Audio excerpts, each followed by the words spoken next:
hindi siya nasiyahan. Ang ginawa niya, nagtayo ng talir.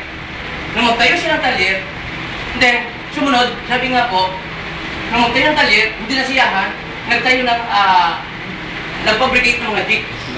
Sa isang bayan, sila na bumibiyahe. Noong 1980s at 90s, ang jeep nila, nasa 15 na bumibiyahe. Sabihin, lahat ng blessing, sambot, tama? Okay, ngayon, nagtayo ng, nag-recruit na papuntang Italy. Ngayon, nung magpunta na, nag-recruit na papuntang Italy, nagtayo ng landing. Ngayon, pag-aalis na, sasakay sa van. Bumili ng van. Ang daming van, hindi. So, ibig sabihin, kahit isang sentimo, walang takong. Ganon ka-wise. Tama? Ngayon, nagtayo ng Lotto outlet. Lotto, Agrek, water station, Manukan, Babuyan, ang tinatawag natin kwan, catering. Hindi ko mabilang sa daliri ng paa at kamay ang negosyo. 8 ang anak. Pag nakikita mo ng anak, ang mother at papa ay negosyante, pwedeng mamana ng anak. Tama? Na successful. Halimbawa, successful ang mama at papa. Pag nakita ng anak, pwedeng mamana ng anak. Ngayon, pag nakita ng apo, sabihin na successful ang mama at papa at lulo, ibig sabihin pwedeng mamana ng apo? Yes. Ibig sabihin, mamatay man si lulo at si lula, may iwanan ng legacy. Tama? Legacy. Ngayon, kaya yung yaman, mamatay man siya, meron na siyang iwanan ng yaman. So yung kanyang, sabi nga, yung lulo na lulo, pinutol na niya. Sa kanya na nag-umpisa, yung yaman. So ngayon, kaya yung yaman ay pamamana, yung hirap ay pamamana din. Kaya ngayon pa lang, dito natin puputulin. Sa iyong magmula, puputulin natin yung tinatawag nating sumpa ng kahirapan. So, ipapalit natin SRP sa distant retail price. Sarap na tinatawag. Ngayon, pag ikaw yung mayaman, sabihin, bukas makalawa, magkakaroon ka ng legacy. Mamatay ka man, iiwanan ng yaman. Tama? Gusto niyo ba yung gano'n? Yes. So, pupunta tayo sa tinatawag nating kalusugan. Gusto niyo ba maging health is wealth? Health is wealth. Sabi nga. Sabi nyo ha? Yung tinatawag natin, isang negosyante, isang empleyado, isang abroad, isang tambay, isang panamunin, isang patabain, at isang pakainin. Okay? Okay? So lahat yan, naniniwala ba kayo dyan? Lahat ay pantay-pantay? Walang mayaman, walang mahirap. Naniniwala kayo dyan? Bibigyan ko kayo ng idea. Pag sinabing regarding health, health is wealth. Naniniwala kayo doon? Health is wealth. Ngayon, sabi nga, walang mayaman pag may sakit. Useless and yaman pag may sakit ka.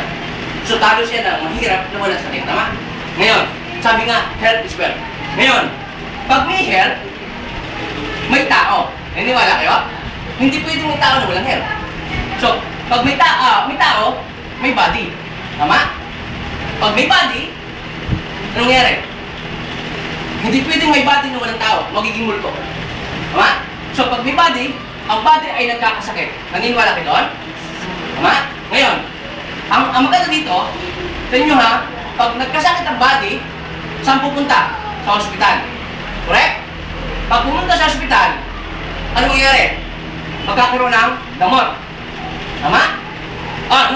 May findings. Tama? May findings. Anong findings? Cancer, CA, bukol, etc. Tama? Ngayon, naniniwala ba kayo kung yung pinakamalalang sakit ay sa nagmumula?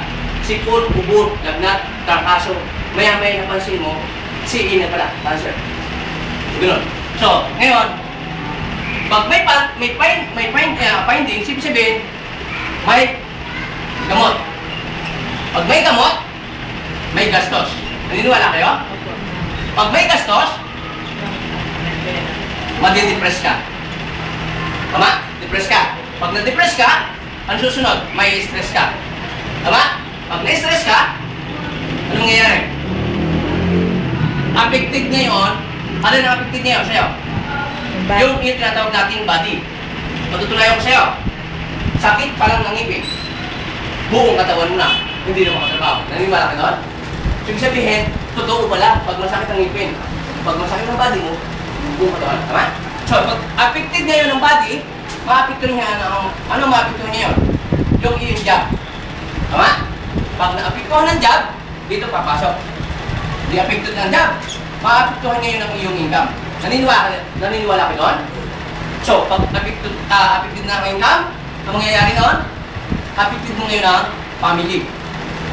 Tama? Yung family. Pag naapektuhan ng family, anong nangyayari? Yung iyong pangarap, yung dreams mo, wala na.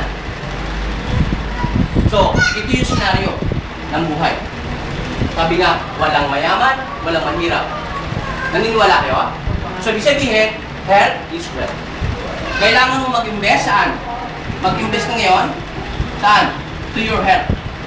Dapat mag-invest ka dyan. Kasi pag ikaw ay nag-invest dyan, 100%. Walang magiging problema. Tama? Prevention is better than cure. Okay. Ngayon, pag nag-invest ka yan, papapansin nyo sa TV, lahat sa may mga commercial. May mga commercial. Anong commercial? Para sa mata, Obtain. Para sa kidney, kidney care. Para sa atay, liver aid. Kung sabihin, lahat pala ng organ, meron na ngayong katumbas na supplement. Tama? Kayo po ba pagka nag-take ng isang supplement na ngayon, para sa mata, para sa atay, para sa kidney, di ba mas mahal? Pag bumili kayo ng gano'n, individual, maganda ba pagka isang sabi sa, ayon sa WHO, yung World Health Organization, sabi kumain ka daw ng 5 gulay at 5 putas. Putas at gulay. So, ayon sa WHO, ito ang requirements ng ating katawan. Nakakain po ba? Hindi. Mahal, walang pambili, walang mabili. Tama? Ngayon, kayo po ba'y naniniwala pagka sa isang kapsula lang, naroon ng lahat, di ba mas makakamura ka kumpara sa pa isa-isa? Tama? So, dito po, narito po sa Global, yung tinatawag nating isang kapsula pa lang, narito na lahat. Sa tinatawag nating complete or secret for 7. Narito na. So, ang maganda ko dito, sa isang kapsula pa lang, dito ka na mag-enjoy. Isang daang sakit ang pwedeng tulungan. Okay? Ngayon, ang maganda ko dito, sabi nga po, ang kumpanya natin ay tinatawag nating Alliance in Motion Global. So, ang Alliance in Motion Global, itinayo po March 18, 2006. Yan. So, 5 years and a half na ang company. Ang pinayaman na yan, nasa 700 plus ang milyonaryo, Millionaires Club. And then, nasa 1,000 plus ang nagkaroon po ng brand new car. Ganyan. So, minsan napansin nyo kanina, yung mga kwan, nagkaroon ng mga brand new car, kakaunti pa ho yun at dahil hindi agad nakapunta sa parade na natabad. So, ang good news, ang may-ari po ito, si Dr. Ed Cabantog, yung po yung ating president. Ngayon, ito po, yung mga may-ari natin. Si Dr. Ed